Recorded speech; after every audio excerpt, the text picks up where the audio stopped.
মা মাগো, ওং নমো শুশ্রূষায় নমঃ। মা মাগো, তুমিই সব মা। মা মাগো, তুমিই সব মা, তুমিই সব। সবাই হাত তুলে বল, মা মাগো তুমিই সব মা, তুমিই সব। নে তোরা এদিকে আয় দেখি, এক এক করে। এই তোদের জন্য তেল পড়া রেডি করে ফেলেছি।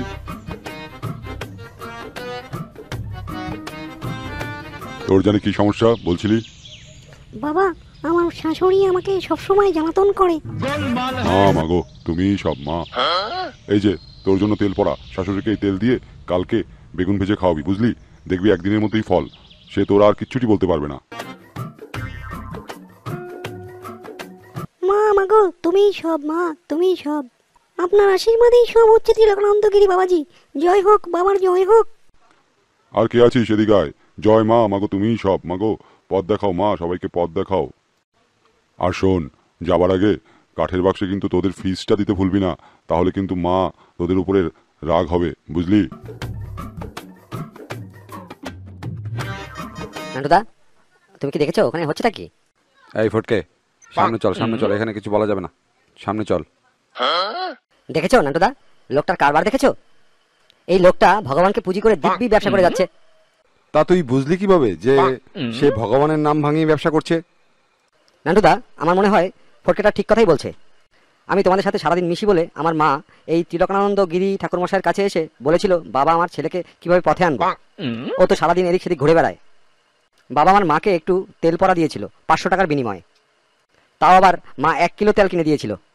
সেখান থেকে সামান্য তেল দিয়ে বলেছিল তোর ছেলেকে সকালে খাওয়াবি এই তেলটি। কি বলিস কি, তাই নাকি? হ্যাঁ হ্যাঁ তাই তো। কি বলছিস, তোরা বিশ্বাস করছিস না? তার তেল পড়া খেয়েও তো তুই আমাদের সাথে মিশছিস।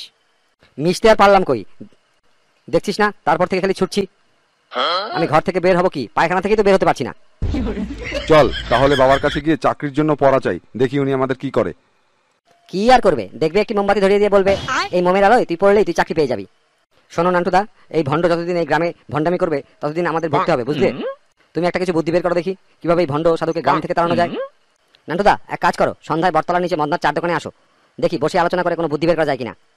শোন ল্যাংচা, ফটকেটা ঠিক কথাই বলেছে। এখন চল, হুট করে কোনো কিছু করা যাবে না, বুঝলি? প্ল্যান করে কিছু একটা করতে হবে। চল এখন বাড়ি যাই। দেখেছিস ফটকে, কি সেটা ভাঙা গরম পড়েছে, বাপরে বাপ। একটু বৃষ্টির নাম নেই। নান্টুদা, দেখে নিও, আজকে কিন্তু বৃষ্টি নামার সম্ভাবনা আছে। দেখেছো আকাশে, দেখেছো কতটা মেঘ করেছে? না, আমাদের 3 কাপ চা দিয়ে দেখিনি। তা ফটকে, তুই কি জানি বলবি বলছিলি? হ্যাঁ নান্টুদা, বলবো। একটু চা খেয়ে নি, গলাটা কেমন খুসখুস করছে। একটা বিড়িতে টান দিলে বুদ্ধি খুলে যাবে, বুঝলে? নান্টুদা, ফটকেটা কিন্তু ঠিক কথাই বলেছে। আসলে চা বিড়ি না খেলে কিন্তু বুদ্ধি খোলে না। বোকা চোদা, বুদ্ধির ঠেকি। তোর আবার কিসের বুদ্ধি রে? তুই চা সিগারেট যাই খাস না কেন, তোর কোনোক্ষণই বুদ্ধি হবে না। না হলে কি আর ওই ভণ্ড সাধুর, ওই ভণ্ড ব্রাহ্মণের ওই তেল পড়া তুই খাস? নান্টুদা, তুমি কিন্তু এটা ভুল কথা বলে। আমি কিন্তু জানতাম না যে ওটা ওই ভণ্ড ব্রাহ্মণের ওই তেল পড়া। ল্যাংচা, চিন্তা করিস না, একটা ব্যবস্থা ঠিকই বের করে ফেলবো, বুঝলি? বৃষ্টির মধ্যে চা আর বিড়ি খাওয়ার মজাই কিন্তু আলাদা, কি বলো নান্টুদা?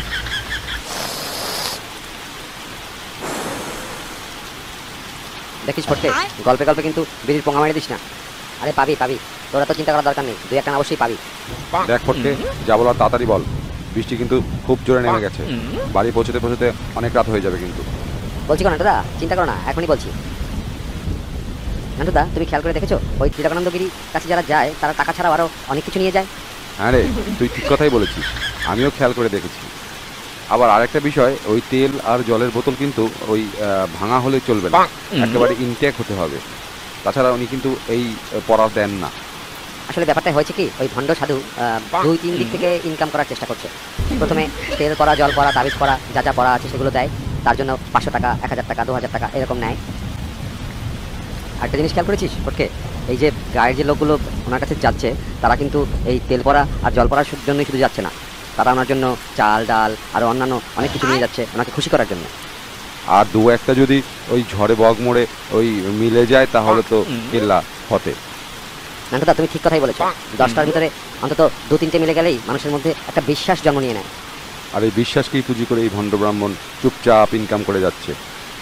সালা ওই ভণ্ড সাধু এতটাই বাটপার যে বড় ধরনের অ্যামাউন্ট কিন্তু হার্ড ক্যাশ হিসেবে নেয় না নান্টুদা, ও সেটা পেটিএম বা ব্যাংক অ্যাকাউন্টে নিয়ে নিচ্ছে। এই খবর আমি পেয়েছি।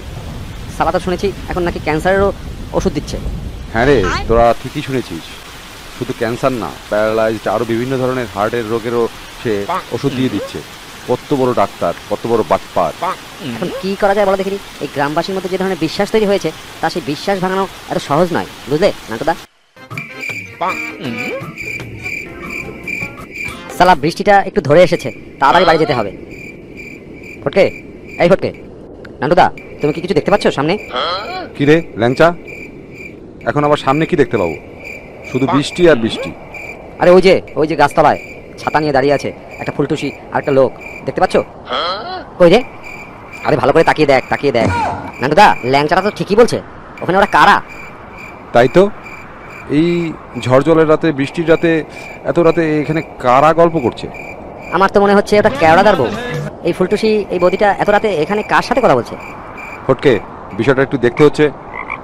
নান্টুদা আমি কিন্তু বাড়ি চলে গেলাম, বৃষ্টি কিন্তু একটু ছ্যাক দিয়েছে, এরপরে কিন্তু জোরে নামলে পরে পুরোটাই ভিজে যাবো। দেখ ল্যাংচা, গ্রামের বিষয়, কার কোন বিপদ হবে আপদ হবে সেগুলো কিন্তু আমরা কেউই কিছু জানি না। চল আমরা ওই ঝোপের আড়ালে গিয়ে আসলে বিষয়টাকে একটু দেখে নিই। চলো নান্টুদা আমরা ওই ঝোপের আড়ালে যাই, ঝোপের আড়ালে গিয়ে আগে ব্যাপারটা একটু বুঝে দেখি বিষয়টা আসলে কি। আর শোন ল্যাংচা, তোর যদি বাড়ি যেতে ইচ্ছা হয় তাহলে তুই চলে যা, তোর টাকা লাগবে না, যা। নান্টুদা আমি তো ভেবেছিলাম দূর থেকে কেওড়াদার বউ, এখন তো দেখছি এটা ঘুগরেদার বউ। তা এত রাতে বিমল কাকুর সাথে কি কথা বলছে একটু শুনতে হয়, কান পেতে শোনো দেখি। ফটকে, আস্তে কথা বল, টের পেয়ে যাবে। শোনো বৌমা, তুমি ঘুগড়েটাকে বুঝাও। ওই যে আমাদের গায়ে যে ত্রিলোকানন্দ গিরি বাবাজি আছে না, উনি কিন্তু সাক্ষাৎ সিদ্ধ পুরুষ। তুমি ওনার কাছে যাও, উনি তোমার সব সমস্যার সমাধান করে দেবে আশা করি। দেখবে 1 মাসের মধ্যেই সুখবর পেয়ে যাবে। মনে রেখো, উনি কিন্তু কঠিন শর্ত জুড়ে দিতে পারে। তুমি যদি সেই শর্ত অক্ষর অক্ষরে পালন করতে পারো তাহলে কিন্তু তোমার কোলে একটি ফুটফুটে সন্তান তুমি পেয়ে যাবে। কাকু আমি তো যেতেই চাই, কিন্তু ওই ঘুগড়েটাই তো কিছু বুঝতে চাচ্ছে না। আজ 3 বছর পার হয়ে গেল, একটা বাচ্চা কাচ্চার মুখ দেখতে পারলাম না। আপনি একটু ঘুগড়েটাকে বোঝান, ও যেন আমার সাথে যায়। না না, ওকে নিলে হবে না, তাহলে তোমার কোনো কাজ হবে না। ওকে না জানিয়ে কাজটা করতে হবে। ত্রিলোকানন্দগিরি বাবাজি উনি কিন্তু সিদ্ধ পুরুষ, ওনার সাথে ভগবানের সরাসরি কানেকশন রয়েছে, বুঝেছো? শুনেছি প্রতিদিন রাতে উনি মায়ের সাথে কথা বলেন। ঠিক আছে বৌমা, তুমি এখন যাও, অনেক রাত হয়েছে। আর তোমার স্বামী ঘুগড়েটাকে কিছু বলার দরকার নেই, বুঝলে? ও আবার এগুলো বিশ্বাস করে না, নাস্তিক টাইপ। ঠিক আছে কাকু, আমি চেষ্টা করব ত্রিলোকানন্দগিরি বাবাজির সাথে দেখা করার। দেখি কোনো সুখবর পাওয়া যায় কিনা। শোনো, যাবার আগে কিন্তু তুমি অবশ্যই মোমবাতি, তেল, ধূপকাঠি এগুলো কিন্তু কিনে নিয়ে যাবে, বুঝেছো? ঠিক আছে কাকু, আপনি যেভাবে বলেছেন আমি সেভাবেই করব। নান্টুদা তাহলে এবার কিন্তু আমি ব্যাপারটা পুরোপুরি বুঝে গেছি, ব্যাপারটা কি ঘটছে। কি বুঝলি রে ফটকে? বল দেখিনি একটু খুলে বলার দরকার নেই এত রাতে, এখন বাড়ি চল, কালকেই দেখতে পাবি। সালা এতদিন চেষ্টা করে ফুলটুসি বদির সাথে একটু জমি আড্ডা দিতে পারলাম না, আর কোত্থেকে কোন এক বুড়োচোদা ব্রাহ্মণ এসে পুরো ফুলের মধু খেয়ে নিয়ে যাবে, তা আমি হতে দেবো না। তা ওই ভণ্ড ব্রাহ্মণকে আমি এমন শিক্ষা দেবো না, বুঝলে নান্টুদা? তোমরা কিন্তু আমার সাথে থেকো। এই তুই এত সকাল সকাল কোথায় বেরোচ্ছিস? কোথাও না মা, এই তো একটু বাইরে যাব। দেখ তোর ভাবগতি কিন্তু একদম ভালো লাগছে না আমার। ওই নিচু জাতের ওই ফটকের সাথে তুই আর মিশবি না, আমি বলে দিলাম। কেন মা? ফটকে তো অনেক ভালো ছেলে। ওই ভালো মন্দ আমি কিছু বুঝি না, তুই ব্রাহ্মণ ঘরের সন্তান, তোকে সেভাবেই চলতে হবে। মা মানুষ তো মানুষই, ব্রাহ্মণ আর ক্ষত্রিয় কি? ক্ষত্রিয় হলেও বুঝতাম, ও তো মালর ছেলে। তোকে আমি বারণ করে দিলাম, ওই নিচু জাতের ওই সব ছেলেপেলের সাথে তুই একদম মিশবি না। তুই অনেক বড় হয়ে গেছিস, তোকে এখন অনেক বুঝে শুনে চলতে হবে। আমি আজকেই ত্রিলোকানন্দগিরি বাবাজির কাছে যাচ্ছি তোর বিয়ের ব্যাপারে একটু পাকাপাকি কথা বলতে। উনি নিশ্চয়ই কোনো ভালো ব্রাহ্মণ ছেলে সন্ধান দিতে পারবে। তা তুমি মা, তুমি যাই করো না কেন, আমি ওই ফটকেকে ভালোবাসি। আমি ওকে ছাড়া কাউকেই বিয়ে করবো না। বুঝলে যাবা, এটাই কিন্তু স্বর্গ। দেখো চারিদিকে প্রকৃতির কি সুন্দর দৃশ্য, চারপাশে ধান ক্ষেত, বৃষ্টি পড়ছে, মেঘলা আকাশ, আর তুমি আর আমি। হ্যাঁ তুমি স্বর্গ দেখো, আর এদিকে আমার মা বিয়ে ঠিক করছে। আরে তুমিও চিন্তা করো না, আমিও বিয়ে ভেঙে দেবো। এবার আর পারবে না, মা এবার ত্রিলোকানন্দগিরি বাবাজির কাছে গেছে। কার কাছে গেছে বললে? আরে ওই যে ত্রিলোকানন্দগিরি বাবাজি, সিদ্ধ পুরুষ। যাক যাক, ওর সেটা আমি 2-3 দিনের মধ্যেই ভাঙছি। কিভাবে কি করবে আমি জানি না, মা বলেছে উনি নাকি সুন্দর একটা ব্রাহ্মণ ছেলের সন্ধান দিতে পারবে। আমি একটা জিনিস বুঝি না, তুমি এত শিক্ষিত হয়েও এইসব জাতপাত হিসাব করছো। ওটা আমি করিনি, ওটা আমার ফ্যামিলি করছে। কেন, ব্রাহ্মণের কি আলাদা করে শিং থাকে, লেজ থাকে, যে ওদের সাথে বিয়ে হলে তোমার আলাদা করে কিছু সুবিধা পাবে? তুমি শুধু আমার পাশে থেকো। দেখো না আমি ওই ব্রাহ্মণ বেটার কিভাবে সেরাটা ভাঙি। যা করো তাড়াতাড়ি করো। করবো করবো, দেখে নিও। এখন এই সুন্দর মুহূর্তটাকে আর নষ্ট করো না তো। মাথায় একটু হাত বুলিয়ে দাও দেখিনি, একটু ঘুমাই। কিরে ফটকে, তুই এই ঠাকুর বাড়ির সামনে কি করছিস এত রাতে? আর ল্যাংচাটা কোথায়? নান্টুদা, ওই বুড়োচোদা ব্রাহ্মণটা কিন্তু খুব বাড়াবাড়ি শুরু করেছে। কেন রে, আবার কি শুরু করলো? আর বলো না, এই জবার মাকে বলেছে সুন্দর একটা ব্রাহ্মণ ছেলের সন্ধান দেবে। কি বলিস, তাই নাকি? তাহলে তো চিন্তার বিষয়। এতদিনের প্রেম ভেস্তে যাবে, এটা তো হতে দেওয়া যায় না। সালা তো দেখছি জুতো সেলাই করা থেকে শুরু করে একেবারে ঘটকালি সব কিছু করছে। হ্যাঁ রে, এই ধান্দাবাজ হয়। ওরা ঘটকালি করে, ডাক্তারি করে, মুক্তারি করে, সব কিছু করে। কিন্তু তুই এখানে দাঁড়িয়ে এখানে কি করছিস? ভাবছি শালা বেটা বেরোলেই ওর মাথায় একটা আস্ত আদলা মেরে ওর মাথা দেবো কেলিয়ে। না রে ফটকে, এটা করা যাবে না। ভুল করিস না, ওকে কৌশলে জব্দ করতে হবে। সেই সুযোগটাই খুঁজছি নান্টুদা, সেই সুযোগটাই খুঁজছি। তুমি তো আমাকে চেনো। যা সালা, আবার বৃষ্টি নেমে গেল। বৃষ্টির দিনে বৃষ্টি নামবেই, ও নিয়ে চিন্তা করিস না। নান্টুদা দেখো, এত রাতে একটা ভ্যান নিয়ে এখানে কারা আসলো? তাই তো রে ফটকে, ব্যাপারটা তো দেখতে হচ্ছে। আসলে বিষয়টা কি একটু দেখি। শোনো বিমল, তুমি কিন্তু গত কিস্তির টাকাটাও দেওনি।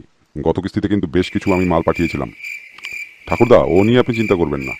ঠিকঠাক মতো আপনার ব্যাংকের অ্যাকাউন্টে চলে যাবে টাকা। তা তুমি কিন্তু রোগী দেওয়া কমিয়ে দিয়েছো একদম। এই তো ঠাকুরদা, একজনের সাথে দেখা হয়েছিল গতকালকে, ওনার বাচ্চা হচ্ছে না। তাই নাকি? তাই নাকি? তাহলে তো ভালোই। তুমি বলেছো আমার কথা? হ্যাঁ ঠাকুরদা, আমি আপনার কাছে আসতে বলেছি। তবে তুমি যাই বলো বিমল, মধুগুলো কিন্তু ভালোই খাইয়েছো। তো ওদের বাচ্চা কাচ্চা তো ভালো আছে, তাই না? হ্যাঁ ঠাকুরদা, ওদের বাচ্চা কাচ্চা অনেক বড় হয়ে গেছে। ওরা খুব সুখে শান্তিতে আছে। মা মাগো, সবই তার ইচ্ছা। তুমিই সব মা, তুমিই সব। তো যাও, মালগুলো নিয়ে যাও। আর এই মালগুলো বিক্রি করে আগের টাকা এই টাকাটা মিলিয়ে পুরো টাকাটা কিন্তু আমার ব্যাংকের অ্যাকাউন্টে পাঠিয়ে দিও। এবার কিন্তু ভুল করো না। ও নিয়ে আপনি কোনো চিন্তা করবেন না ঠাকুরদা, সব টাকা পয়সা খুব তাড়াতাড়ি আপনি পেয়ে যাবেন। তো ঠাকুরদা, যদি একটু কমিশনটা বাড়িয়ে দিতেন তাহলে কিন্তু একটু উপকার হতো। জিনিসপত্রের যা দাম বেড়েছে না, কিনে কেটে খেতেই খুব কষ্ট হয়ে যাচ্ছে। আচ্ছা আচ্ছা, ও আমি দেখবো খান, পরের কিস্তিতে একটা দেখা যাবে, ব্যবস্থা করে দেবো। যাও, এখন যাও। নান্টুদা, তুমি একটা কাজ করো। আমি গিয়ে ওই সাধুর সাথে কথা বলছি। তুমি তোমার মোবাইল ফোনটা দিয়ে রেকর্ড করবে। টেকনোলজির যুগ, বুঝলে? তুমি তো বললে বুদ্ধি খাটাতে হবে। তা তুই ফটকে ঠিকই বলেছিস। দেখ কিছু করতে পারিস কিনা। আচ্ছা, আমি যাচ্ছি। তুমি কৌশলে পুরো ভিডিওটা করে রাখবে। আমার কাছে মাইক্রোফোন আছে, মাইক্রোফোনে সব রেকর্ড হয়ে যাবে। ঠিক আছে ঠিক আছে, তুই যা, আমি দেখছি কি করা যায়। এই কে রে আমার পায়ের কাছে কে রে এত রাতে? বাবাজি, আপনিই সব। আপনি আমাকে রক্ষা করুন বাবাজি, আপনিই সব। আরে ওট ওট, আগে দেখি তোকে, আগে দেখিনি। কে তুই এত রাতে? কি চাস আমার কাছে? তিলকানন্দগিরি বাবাজি, আপনার কথা অনেক শুনেছি। আপনিই পারেন আমাকে বাঁচাতে। কেন রে, তোর কি হয়েছে রে? আমাকে একটা কাজ দিন, আমি বেকার। আমি কাজ কোথায় পাবো? যদি অভয় দেন বাবাজি, তাহলে একটা কথা বলতাম। বল শুনি দেখি কি কথা। সালা এ আবার কোন ধান্দাবাজ? কিছু বললেন বাবাজি? জয় হোক, মায়ের জয় হোক। মা মাগো, তুমিই সব। কিরে, তুই তো দেখছি মায়ের খুব ভক্ত হয়ে গেছিস। বাবা, আমি এই পথ দিয়েই যাচ্ছিলাম, আপনাদের কথা শুনেই দাঁড়ালাম। আমাদের কথা? কি কথা আমাদের? আমাদের কি কথা তুই শুনেছিস? ওই যে বলছিলেন রোগী সাপ্লাইয়ের কথা, আর কি সব মাল বিক্রি করছেন। তো আমাকে সাথে নিন না, আপনার চেলা করে 5 মাস খাটবো আর দুটো খাবো, তাহলেই হবে বাবাজি। আমার আর কিছুই লাগবে না। আপনার চরণে আমাকে একটু ঠাঁই দিন। আপনি সাক্ষাৎ ভগবান। তা তুই কষ্ট করতে পারবি? হ্যাঁ বাবাজি, আপনি যেভাবে বলবেন আমি সেভাবেই করব, কোনো সমস্যা নেই। আর যা দেখবি যা শুনবি সব হজম করে নিবি, কোনো বাড়তি কথা বলবি না। পারবি করতে? এর বাইরে যদি কোনো কথা বলেছিস তাহলে কিন্তু বুঝতেই পারছিস। আপনি যেভাবে বলবেন আমি সেভাবেই করব। আপনার কথার একটুও হেরফের হবে না। আপনি চাইলে আমি আপনাকে কিছু রোগী দিতে পারি। কি ধরনের রোগী দিবি তুই আমাকে? আমাদের পাশের গায়ের এক বৌদি আছে, দীর্ঘদিন ধরে ওনার বাচ্চা কাচ্চা হচ্ছে না। আপনি যদি ওনাকে একটু দেখে দিতেন। কি বলছিস কি, তাই নাকি? যা, তোর চাকরি পাক্কা। তুই এখন থেকে আমার সাথে কাজ করবি, আর এই ধরনের রোগীগুলো তুই সংগ্রহ করবি। তোকে আমি 20% কমিশন দেবো। কি বলছেন কি বাবাজি, সত্যি? তাহলে তো খুশির সংবাদ।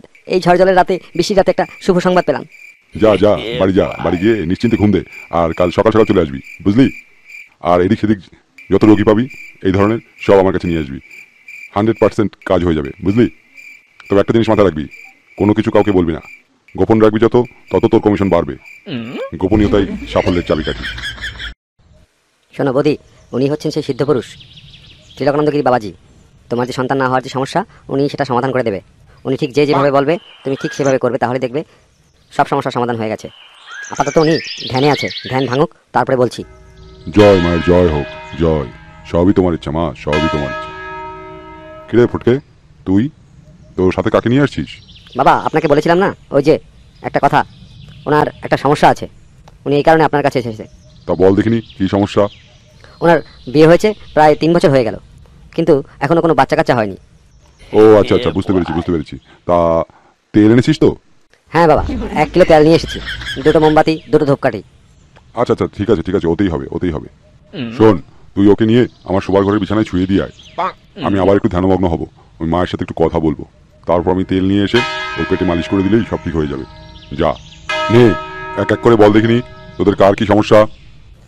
বাবা, আমার মাজায় ব্যথা করে, আমার মেয়ের বিয়ে দিতে হবে, আমার স্বামী কথা শুনে না। হয়েছে হয়েছে, ঠিক আছে, সব শুনে নিয়েছি। আমি মায়ের সাথে কথা বলছি, তোরা চুপচাপ থাকবি, আমি একটু ধ্যানমগ্ন হব। মা মাগো, সবই তোমার ইচ্ছা মা। ওং নমো শুশুরায় নমো। তেল দিলাম, জল দিলাম, হেসকি তোর গলায় দিলাম। ধান্দা কর ধান্দা কর, ওং নমো। ভগবানের নামে ব্যবসা কর। চুলে দিলাম তাবিজ, বুকে দে হাড়ি।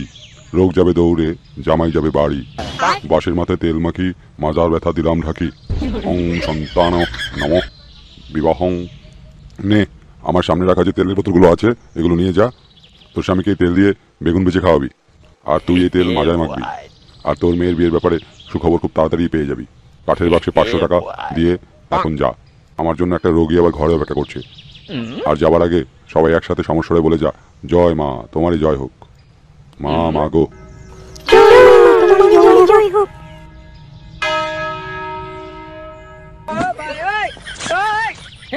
हे प्रभु हे हरि राम कृष्ण जगन्नाथ प्रेमा মা মা গো, তুমিই সব মা, তুমিই সব। उठाले रे देवा उठाले रे बाबा।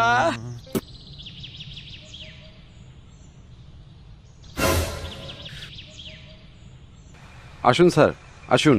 দেখুন এখন এখানে কর্মযজ্ঞ চলছে। তা হ্যাঁ রে ফটকে, ত্রিলোকানন্দগিরি বাবাজি কোথায় রে? আরে বাড়া, তিলকানন্দগিরি বাবাজি তো রোগী নিয়ে ঘরে ঢুকেছে। কি বলছিস কি? সর্বনাশ করে ছাড়বে মহিলার। আরে না রে বাড়া, না, আমি তো আমার বন্ধু ল্যাংচাকে ঢুকিয়েছি বৌদি সাজিয়ে। কি বলছিস কি বাড়া? আরে হ্যাঁ রে হ্যাঁ, কিছুক্ষণের মধ্যেই টের পাবি। স্যার, আমার এই বন্ধু ফটকেটার জন্য কিন্তু আজকে এই ভণ্ড ব্রাহ্মণ সাধুর মুখোশ খুলতে পারতেছি।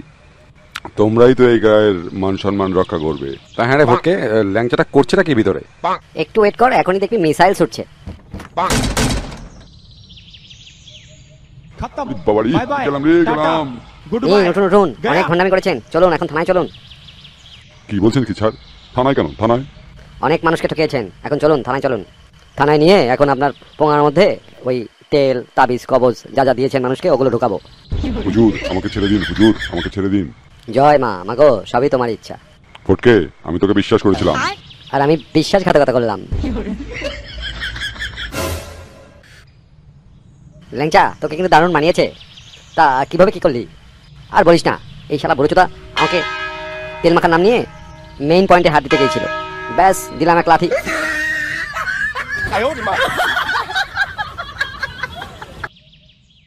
এই কাহিনীর সকল চরিত্র ও ঘটনা নিছক কল্পনাপ্রসূত, তবে বাস্তব জীবনের সাথে কোথাও কোথাও এর মিল খুঁজে পাওয়া গেলেও যেতে পারে।